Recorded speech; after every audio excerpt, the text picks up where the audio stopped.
From the Oregon State University's Extension Service, you are listening to In the Woods with the Forestry and Natural Resources Program. This podcast aims to share the voices of researchers, land managers, and members of the public interested in telling the story of how woodlands provide more than just trees. They provide interconnectedness that is essential to your daily life. Stick around to discover a new topic related to forests on each episode. All right. Welcome back to In the Woods podcast, presented by the Forestry and Natural Resource Extension Program at Oregon State University. I'm Jacob Putney, Extension Forester for Baker and Grant counties, and your host for this episode. We have two guests joining us today, Steve Denney, who is the coordinator of the Umpqua Oak Partnership, and my colleague, Alicia Christiansen, who is the Extension Forester for Douglas County. Steve, Alicia, thank you both so much for joining us today. Thanks, Jacob. Yeah, thank you, Jacob. I want to give you both a chance to introduce yourselves. So why don't we start with you, Steve? Could you tell us a little bit about your background and the Umpqua Oak Partnership? Okay. I've worn several hats over my career. I worked for 37 years for Oregon Department of Fish and Wildlife as a wildlife biologist, and then went to work for the Nature Conservancy for 6 years, working on an estuary restoration project in the Coquille. And then about 3 years ago, I was approached to put together an oak conservation and restoration group in Douglas County, and agreed to do that. So that's what I've been doing the last 3 years plus, I guess now, working with oaks in the Umpqua Basin. All right, great. How about you, Alicia? How's the extension world down in Douglas County? So Douglas County is a really diverse place. I cover the entirety of the county, which goes from the coast to the Cascades, with the county seat being Roseburg. And I work mostly with small woodland owners, and that's a pretty diverse crowd, as you know. So we have a wide range of interests and land ownership types. And a really big emerging one in the county is certainly landowners that have a component of oak on their property. So I have been engaged with the Umpqua Oak Partnership since it started, and I'm really excited to be able to continue working with these growing landowners in the county. Well, great. So if you could guess it by now, Steve and Alicia have joined us today to talk about an awesome tree species we have here in Oregon, the Oregon white oak. So why don't we start off with a little bit of background? So could you both tell us a little bit about this species, like where and how it grows, its uses for wildlife or as a wood product, and its importance here in Oregon? And Steve, why don't we start with you? Okay, thanks. Oregon white oak is one of 5 species of oaks found in Douglas County. We also have California black oak, canyon live oak, tan oak, and saddler's oak. It's known by several names, but Oregon white oak's probably one of the most important trees we have. We actually have quite a few oaks in Douglas County, primarily found at the lower elevations below 2,500 feet, although we've got a couple isolated populations and up on the North Umpqua and the South Umpqua River that are up near or a little above 3,000 feet, but they're in real specific pockets with south-facing slopes and pretty thin soils. But so they're a pretty diverse tree. Probably one of the unique things about oaks, of course, is that they produce acorns, which are really important for wildlife. They also provide lots of other benefits to wildlife and insect species that we'll talk about, I'm sure, later on.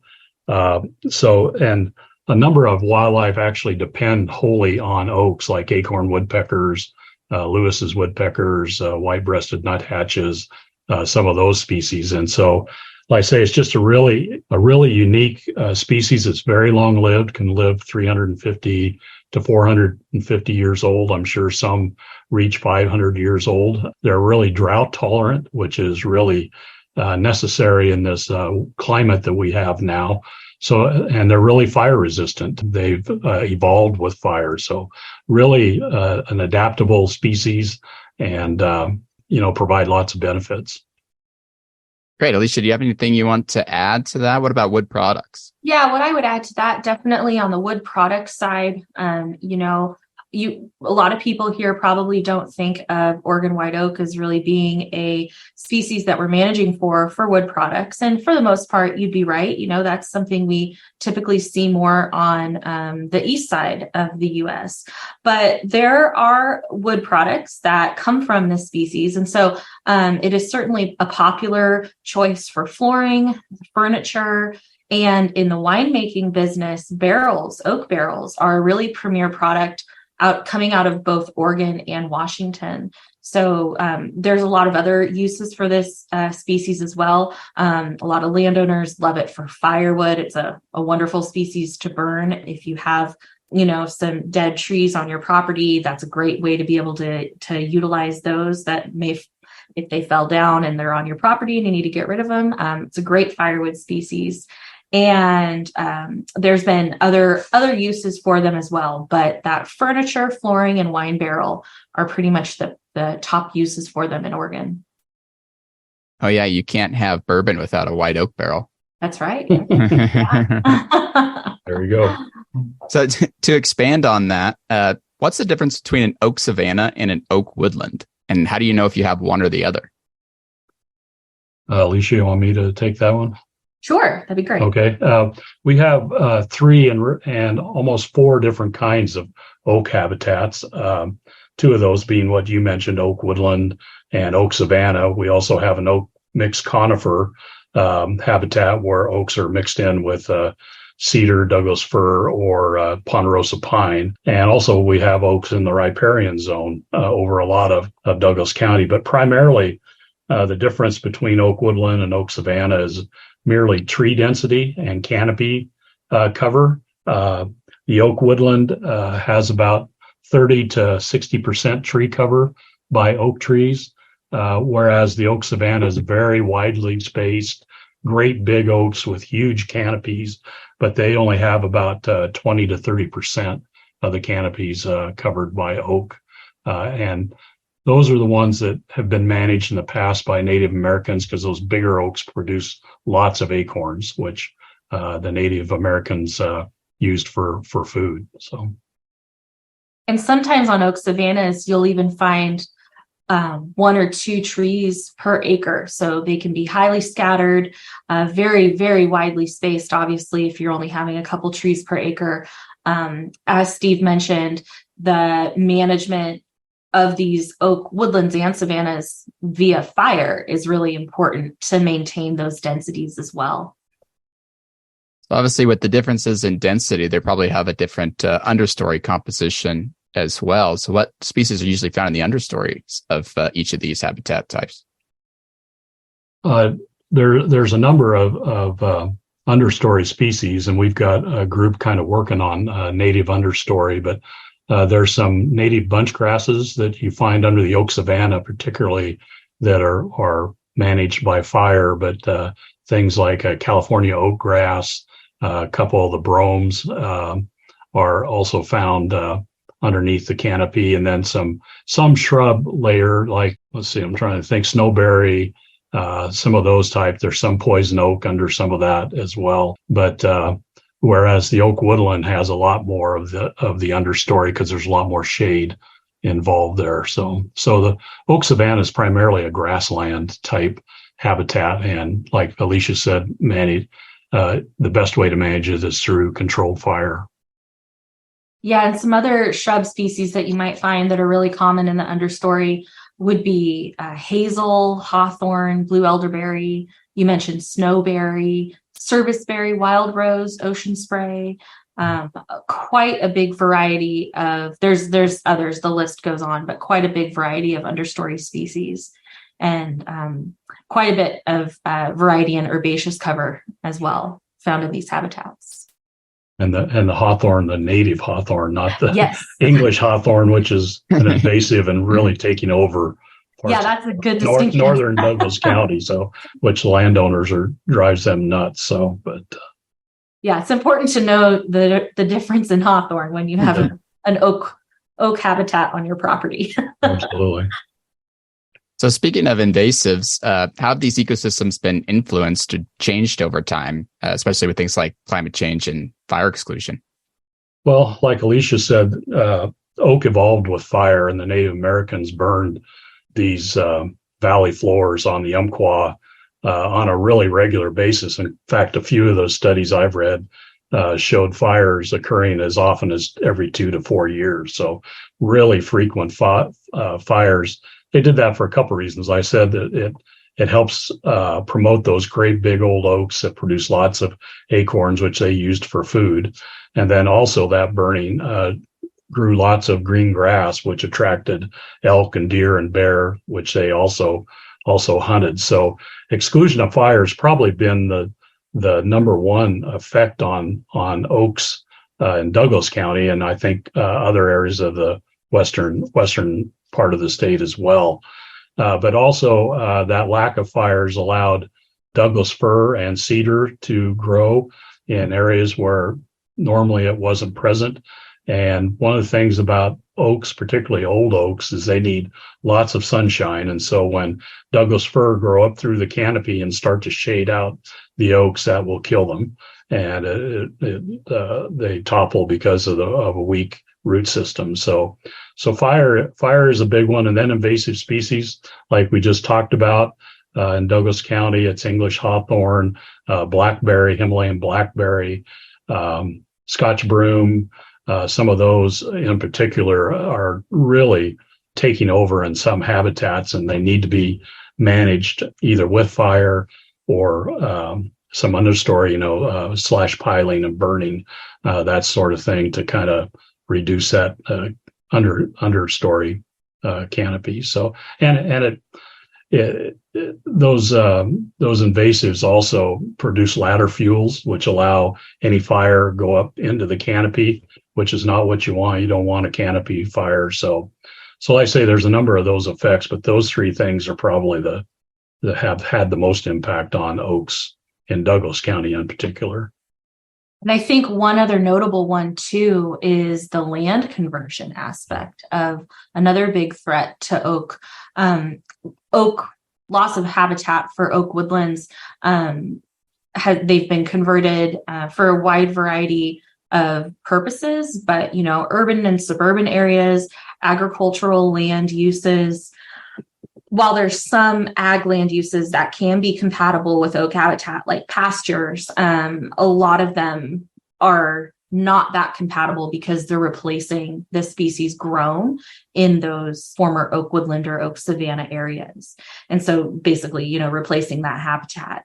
Vital grounds cover species are removed in those situations. And so just total land conversion in those situations. Development is for housing development that can be another threat to oaks in terms of land conversion as well. And we've seen this a lot in the Willamette Valley, so north of us where we are in Douglas County. But certainly it's happened in the entirety of the Oak Range in the Pacific Northwest Cascadia area. Well, it seems like there's no shortage of challenges. So, Steve, how has the Umpqua Oak Partnership been engaged to manage and conserve oaks? Well, I think education is probably the number one thing, and that's what Alicia has helped us out with a lot. Most of the oaks are found on private land, and so dealing with a private landowner is essential when you're talking about conservation and restoration of oaks. The other thing that we found is making sure that those landowners have access to educational materials, on how to manage oak woodlands, what their importance is as far as a keystone species, those sorts of things. We did a questionnaire 2 years ago now, I believe, sent out a questionnaire to over 1,000 landowners in Douglas County, kind of asked them what their views on oaks were and what they really wanted to see. And we had from the results, the ones that were returned to us, people were really interested in learning more about oaks. They wanted to do workshops. They wanted tours of restoration activities so they could see what other landowners were doing, and they wanted educational materials. And so we've really focused on, getting that word out. And this podcast is one of those efforts for helping get the word out to different communities. But a lot of it is landowners in Douglas County, and I'm sure everywhere else, a lot of people are buying properties have never had land before or haven't really managed a piece of property, and they're unsure what to do. And if we can get that education out there, most of them want to do the right thing and manage their oaks or restore their oaks. And so we've been really focused on trying to get that information out to them. And we do that in a couple different ways. Steve mentioned the workshops that we've had. We put on a 2-day oak workshop for landowners about a year ago, last June. And that was wonderful. We had, how many, Steve? It was 62? Yeah, something like that, participants. Yeah. And so that was a great turnout over the course of 2 days. And landowners had on the ground, actually it was landowners and practitioners too, working with oak professionally in their job. We did on the ground field trip based education as well as classroom lecture based education. And it was really well received. It was a great opportunity to start educating landowners and sharing with them information about this species and this habitat type that they're managing for on their property. Another really cool thing that the Umpqua Oak Partnership has done to mix things up, instead of having a meeting every single month that, we meet face to face and discuss business. Each quarter, we say no business meeting and we have a field trip instead. And that has been wonderful, getting out onto the land and seeing these different properties and the different ways that people of all sorts of ownership types and structures too, seeing how they're managing their land and what challenges have they faced. And it's an opportunity for that peer-to-peer networking and peer-to-peer learning environment that I think is really powerful for people to get ideas and gain confidence and start to feel comfortable with putting some of these practices on the ground on their own property. So those field tours have been a really powerful thing in the community and have reached a wide variety of people working and managing with oak in Douglas County. Perfect example of that is one of our tours. We have a lot of mistletoe in our oak trees here, and a lot of questions whether the mistletoe is harmful to the oaks. Does it need to be cut out? Does the tree need to be cut down? And we had one of the West's and maybe even the U.S. Experts in oak mistletoe, and yes, there are experts about oak mistletoe, but came and gave us a tour, and we looked at heavy, light, and medium infestations. But we found out that it's parasitic to oaks, but it doesn't. It may reduce their vigor, but it doesn't tend to kill the oaks. But also that mistletoe is really important to like overwintering birds like bluebirds and others that eat the berries in the wintertime and use the mistletoe clusters. So that it's just those types of educational opportunities for a landowner that I think are really important. And like I say, we got one of the renowned experts in oak mistletoe to get us up to speed on what it is and how it works with oaks. No, that's great. That's really exciting to hear. Such a great program, and sounds like an exciting field tour as well. But I guess on the other side of the successes, what about some of your biggest barriers or challenges to this effort? Well, I think, and Alicia can chip in here as well, probably just, most people just don't know how important oaks are. And so, oaks have been cleared for forever, I guess, since the pioneers were here for, as Alicia said, pasture and agriculture and for towns and, subdivisions and that sort of thing. But most people just, I think a lot of people just feel oaks are kind of in the way, and, they might be good firewood, but really not good for anything else, and just trying to get that education out there. And so that's been, like I say, the main focus, and the fact that oaks are mainly found on private lands in the Umpqua Basin. So that's probably been the biggest barrier. But to be honest with you, I've reached out to all the landowner groups in Douglas County, or not all of them, but many of them in Douglas County, like Farm Bureau and Livestock Association, Small Woodlands, those folks. And there's really an overwhelming interest in oaks. And I think, and once we explain the importance of oaks, they all are really excited about doing some things. not all landowners, but each landowner has a different objective for their property. But if we can get them the right information, let them make their own decisions, I think we'll be better off for it. So, Alicia, do you want to chip in anything? No, that was perfectly said. All right. And it was exactly what I would have said. So speaking of landowners, so if there are folks who have oak woodlands or savannas on their property, what are some things they can do to protect or enhance these areas? So there's a lot of different things that you could do. I'd say one of the big ones would be preventing encroachment from conifers. So if you're noticing that Douglas fir or grand fir are starting to kind of creep into your oak woodland, or maybe they are already there in a more mature form, managing those species and clearing out or thinning those species to promote the oak growth would be a really great thing to do to try to maintain those oak habitats. Steve mentioned, one of the big threats was conifer encroachment. These oak trees, they require sunlight in order to survive and in order to thrive. And if there is a shaded canopy above them, which conifer trees generally are going to grow taller than an oak tree, so a shaded canopy is inevitable because conifer trees also grow faster than oak trees. So these oak trees just don't stand a chance to be able to survive in a situation where conifers overtop them and shade them out.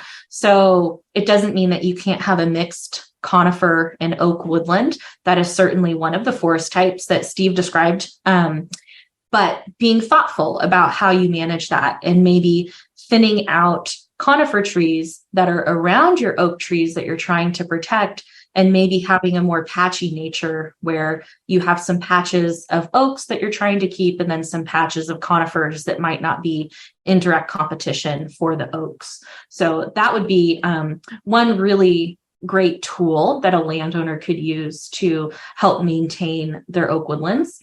If they're in a situation where conifers are growing up through an oak, for example, that can be pretty tough to fall if you're trying to actually thin out the physical tree from that oak tree, take out the conifer from the oak. So in those situations, especially if these conifers are larger in size, growing up through an oak tree, girdling those conifers and leaving them in place, but girdling severs the cambium of that tree, prevents that tree from growing anymore, and it will die, creating a standing dead tree or a snag.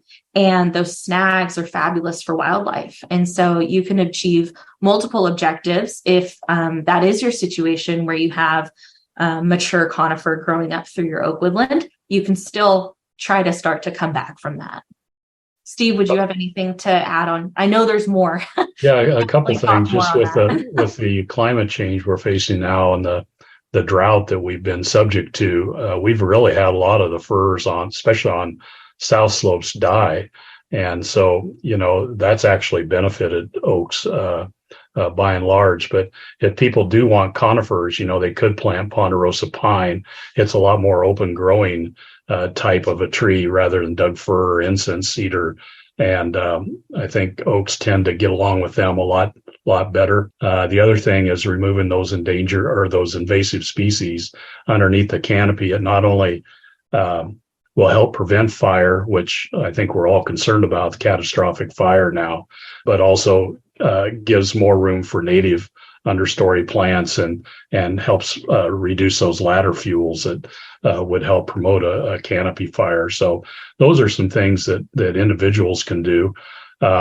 Ironically, in town, one of the biggest threats to oaks is overwatering.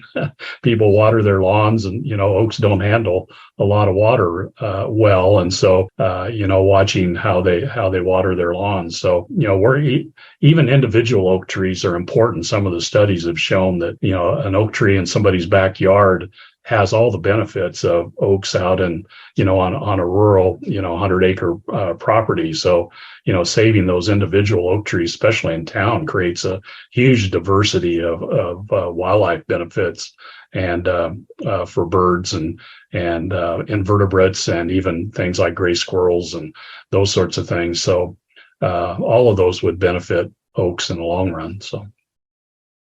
And for maintaining those or preventing those and managing against those invasive species that you mentioned, growing up in the understory there, competing with the oaks, depending on your specific landscape and your situation, the configuration of the density of the trees in your forest, there's different ways you can go about managing for that. A lot of people think of chemical treatments as being the first thing that you might do to help tackle those invasives, but there are other methods that you could apply as well. And not only to get rid of those invasives or to slow them down, but also to promote the native herbaceous and shrub understory that we would find, and also control conifer seedlings that might be popping up. So grazing with livestock, that's a great option. Mowing with mechanized equipment, that's another option. And then prescribed burning. Those are all things that could be done and even in conjunction with each other, all of those things could be done to help manage against invasive species and manage for the oak and the future of that oak habitat. And so, like I said, it's really going to depend on the specific property and the resources available to that landowner, but there are a variety of methods that you can employ to get that work done. Yeah, that maintenance, once you've done all that work to remove the invasives and either pile them for burning or whatever, but about every 3 to 5 years, you need to go back in there, or else you'll just get taken over again with blackberry or hawthorn or Scotch broom, whatever you've got. So you got to maintain it. And it's a lot of work, for a landowner. But, if you care about your land and the native species around it, to me, it's a labor of love. So those are all things that you need to do that can benefit oaks. Alicia, you beat me to it. I was just going to ask what opportunities there are to reintroduce fire into some of these ecosystems. Oh, yeah. Prescribed fire, definitely. And that is a barrier for a lot of people, but OSU Extension, the Umpqua Oak Partnership, local fire protection districts, at least in Douglas County, there are a lot of conversations going on. And Steve, you could speak more to this about the specifics, but there's a lot of pre-work being done right now to figure out how to make prescribed fire an accessible tool for landowners to maintain their oak woodlands. Yes, specific. Sorry, phone ring there. But yes, we mentioned the workshops that we've been putting on, and one of the next ones we're talking about is a fire workshop with some of the landowners. We've even identified an area to do a demonstration burn, hopefully in July if it's dry enough. But those sorts of things we've talked about with OSU Extension about doing some getting a fire. What's the name of it, Alicia, with the fire? The prescribed burn association. Yeah, there you go. Prescribed burn associations, where a group of landowners get together and share equipment and knowledge and funding and those sorts of things with the local fire protection agency. And so that it's almost like a branding or something else where everyone gets together to do controlled burns on hopefully a number of different properties.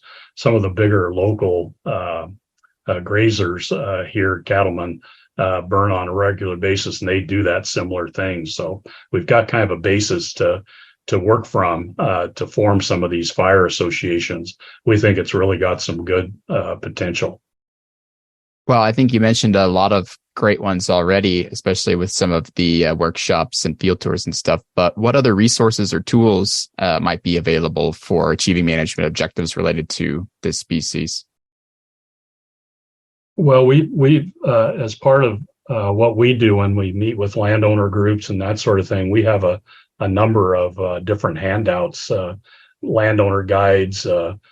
We've got 3 or 4 of those different that landowners can look through to get information and places to go for additional information, how to grow your own oaks from acorns and transplant them if you want to go that route. And I've done that on my own property, collected acorns and grown seedlings and transplanted them out there and protected them from deer damage. So there's a number of different things that we have available to landowners. And then Alicia, of course, through Extension has got a lot of information too.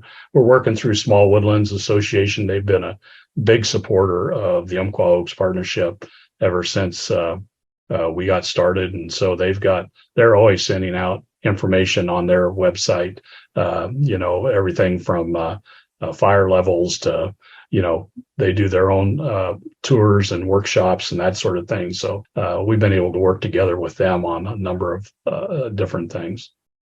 And I would say, in addition to all of those great resources, in general, your local oak partnership could be a great resource just to start with. I mean, I know all the listeners of this podcast aren't going to be in Douglas County. I imagine they're spread pretty far and wide. And so if the Umpqua Oak Partnership isn't relevant for you, if you're in an area, at least within the Pacific Northwest Cascadia region where native oak habitat exists, there is likely an oak partnership that you could engage with and learn more from and get on their mailing list and attend tours and get email updates. And you can learn a lot that way. And I'll just reiterate, as a part of that peer-to-peer learning and just being in the room with a bunch of other people that are addressing similar concerns as you have, or addressing similar management goals, that can be really powerful and really educational for a person. And so I would just encourage anybody to connect with their local oak partnership. And if you don't know who that is, you can turn to the Soil and Water Conservation District in your area to find out who might be doing that kind of work. Yes, we're one of 5 different oak groups in Oregon right now.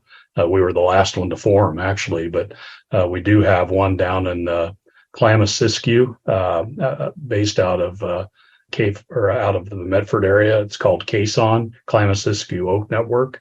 We have the Umpqua Oak Partnership. There's an oak partnership in the Willamette Valley, one up in the greater Portland area, and then one in the lower Columbia that goes all the way up to the Dalles and takes in actually both sides of the Columbia. So it actually goes into Washington a little bit. So, and I'm sure, in fact, I know there's other oak groups in Washington and California, particularly Northern California. So, they've kind of popped up in all different areas where oaks occur. And like Alicia said, getting a hold of them would be a really good first step if you want to learn more. Okay, well, we're nearing the end here, but I want to make sure we don't miss anything. Do either of you have any parting thoughts on oaks, these oak habitats, the partnership, or anything else you'd like folks to know? One thing that I hear from people a lot when they become interested in oak habitat and oak management and how do I support that on my property is the question of how do I grow more oak trees? And Steve, I think, is a good resource. You have a lot of experience doing that on your own property. And it's kind of a trial by fire situation, it seems, for a lot of people. I hear a lot of, you put in a lot of effort for a little bit of reward for what that effort is. So what I would say is that it seems, and Steve, correct me if I'm wrong, but it seems that oaks can be a little finicky to propagate. They definitely prefer to root where the acorn falls, and they're going to grow best in that spot. But should you be in the situation where you want to grow and propagate some own oak trees of your own, collecting the acorns at the right time is going to be pretty critical. So you want to do that in August or September, and you just collect them off of the ground. And then you don't want to collect more than 20% of the seed that falls off of a tree. And that just helps preserve genetics in the ecosystem, food on the landscape for wildlife. And it also can be really beneficial to collect oak acorns from a variety of spots on your property or from the area that you're collecting, again, to kind of increase genetic diversity. And so there is information out there that we could share with you on oak propagation of seedlings. But doing that can be Just so it's out there in this podcast and everybody knows it can be a little tricky, and they're not all going to make it for a variety of reasons. So plant a lot more than you are wanting to put back out on the landscape, just to make sure that you have a good number pop back up when you do transplant them out there. Steve, do you have anything that you'd want to add to that? Words of wisdom? Yeah, oaks are not a consistent mass producer. They don't produce acorns every year, and some years are better than others. I've always kind of said the rule of thumb in Douglas counties, we have a really good mass year about every 2 years out of 5, depending on the spring. But oaks are relatively easy to grow, I've found, but transplanting them is a little bit different. But we do. You can go out and take the acorns and just dig a very shallow hole, just an inch or two deep, and put acorns in there. Acorns are relatively easy to tell viable acorns. You just put them in a bucket and fill it with water, and the bad acorns float to the top because they've got air spaces in there. The good acorns sink to the bottom, so you can eliminate, all the bad acorns and just deal with the most viable ones. But you can dig them in a shallow hole or put them in a depression. That way. I've also given the oak talk to the master gardeners here in Douglas County, and they were really excited because we don't have a good source for locally grown oak trees. And so they're looking at taking that on either for giveaway or for sale. I'm not sure which they're going to do, but be able to have oaks available, seedling oaks available to people that want them. So I say so there's a variety of things we're working on to try to get that word out there, but it's a great tree to, get kids involved in, if they can grow their own. We've had some luck up at Sutherland at Ford's Pond of a FFA group, raising their own seedlings, transplanting them out at the pond, and trying to reestablish those oak woodlands. So lots of opportunity for kids to get involved in oaks, whether it's helping remove invasive species or growing their own. So those are all options we could take a look at. All right. Well, that's great. Oak is such a neat species that we have here in Oregon, and it's exciting to see such an effort to restore and conserve these ecosystems in these different habitats where it's found. So Steve, Alicia, I want to thank you so much for sharing your expertise with us today. If any questions came up while you were listening, or if you'd like to learn more, please drop us a comment or send us a message on our website. And before we wrap up here, we like to conclude each episode with what we call our lightning round, or a few questions we ask each of our guests. So Steve, let's start with you first. The first question is, what is your favorite tree? I know this is a loaded question. I'm supposed to say, but I'm gonna say 2 different tree species. One is Oregon white oak, because they're really important for wildlife species. And since I'm a wildlife biologist, I really am attracted to those. But they are a keystone species and really important. But I'm also really fond of sugar pine. I just think they are really a neat tree. They grow to huge size. They got huge pine cones, and so I really like sugar pine as well. So I'll give you two species. Yes, I know it would be kind of sacrilegious if you didn't say oak, I suppose, right? Yes, since I'm the head of the Umpqua partnership, I probably wouldn't go over very well.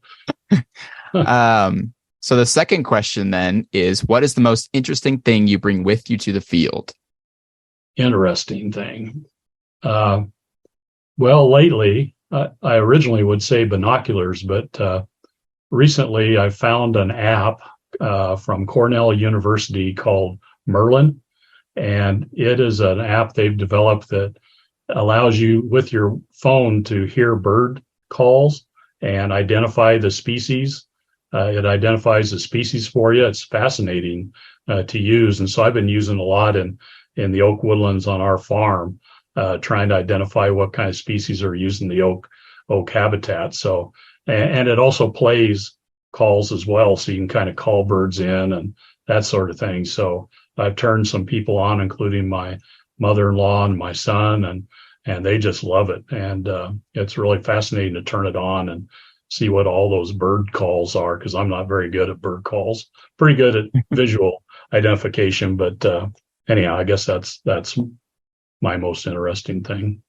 No, that's neat. Does it work really well, like picking up the sounds? It's accurate near as I can tell about 90% of the time, but every once in a while I'm in an oak woodland far away from much water, and the other day I got a Bonaparte's gull show up. I don't know how that happened. On some of the weird species that pop up, I usually have to go see them before I'll think that they were actually there. That one's an ocean type bird. So, but it's remarkably accurate, and it's what it can pick up calls in the background that you're not really focused on. You always focus on the loudest calls, and it'll hear some other ones. You say, "Whoa, where's that at?" And pretty soon you kind of tune your ear, and all of a sudden you'll hear that other bird, whether a warbler or pileated woodpecker or whatever it is. So it's a really neat app, and it's free. So yeah, that is neat. Yep. All right. And then the last question we have is, what resources would you recommend to our listeners if they're interested in learning more about all things related to oak? I know we mentioned a bunch already, but if there's anything else you'd like to plug. Yeah. There's one here that if you're really interested in oaks, and I can show you a copy, but there's a book called The Nature of Oaks. It's by Douglas Tallamy.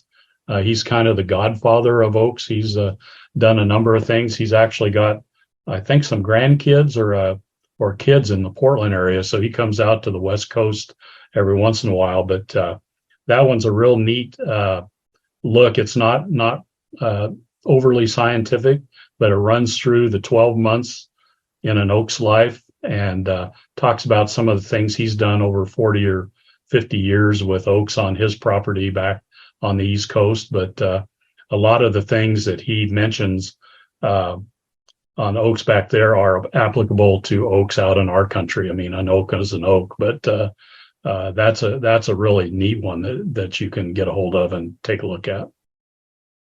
Great. We'll have to put that, title that, and link it on our website. All right, Alicia, it's your turn. So first question, what is your favorite tree? Okay, well, I'm glad Steve said Oregon white oak, because while I love Oregon white oak, it is not the number one on my list. At least overall, it's up there in my favorite hardwoods. So my favorite overall tree is a ponderosa pine. I think that there is nothing like walking through a nicely managed, wide-spaced ponderosa pine forest and setting up a tent, and maybe you're on a creek and you get to do some fishing. I think that is my favorite place to be on this planet. So ponderosa pine. That's a good answer. I don't know if some of your constituents in Douglas County might agree, but yeah, I'm not sure that they would either, but on the side of the Cascades, they would. Oh, they definitely would.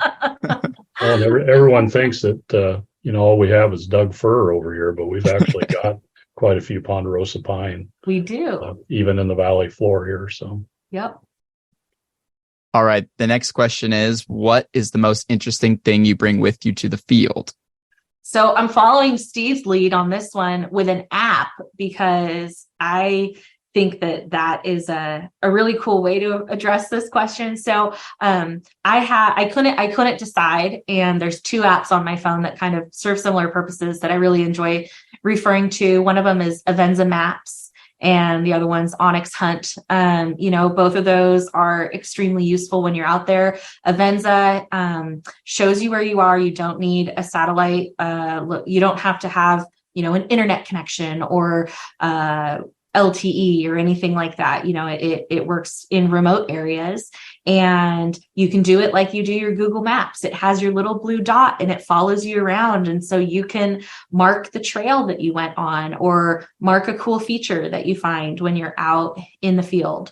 So I find Avenza to be really useful. Also a really great tool for landowners to map on your property and pick out different features. And then Onyx is really great. That shows land ownership. That's the feature I like most about that.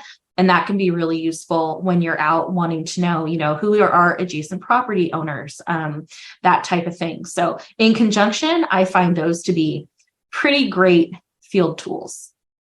Yes, I don't think I could survive without either of those apps. Yeah. So I use them all the time. I bet. All right. And then lastly, are there any other resources that you'd like to recommend to our listeners? So I'll reiterate the what we mentioned earlier about just if you're really interested in learning about oak and engaging on a local level, find out if you have an oak partnership that you can connect with and start learning more with that partnership.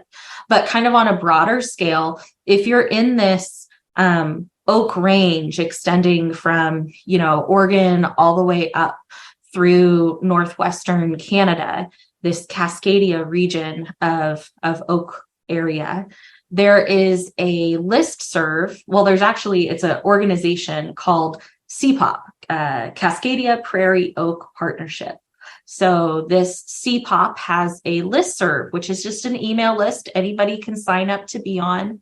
And what is really cool about this is it's a community of people and organizations that are involved in all sorts of different levels of prairie oak conservation and species recovery efforts in this region. And this listserv kind of acts as a place for people to ask questions and talk about best management practices.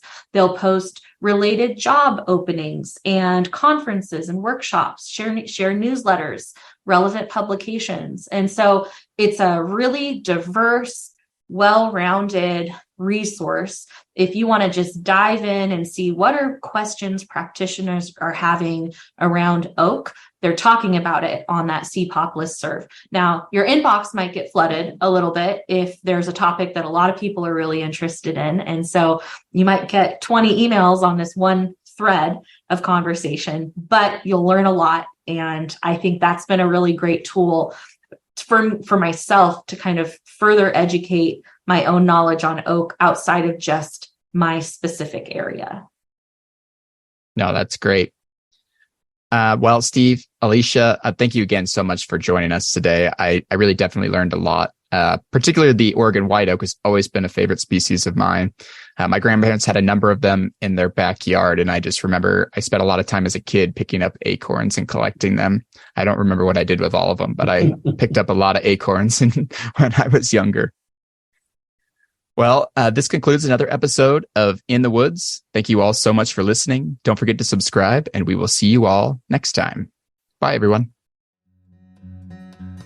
Thank you so much for listening. Show notes with links mentioned on each episode are available on our website, inthewoodspodcast.com. We would love to hear from you. Visit the Tell Us What You Think tab on our website to leave us a comment, suggest a guest or topic, or ask a question that can be featured in a future episode. And also, give us your feedback by filling out our survey.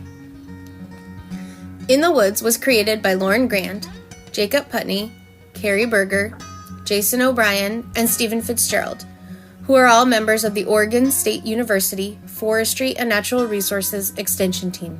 Episodes are edited and produced by Kellen Soriano. Music for In the Woods was composed by Jeffrey Hino, and graphic design was created by Christina Freehoff.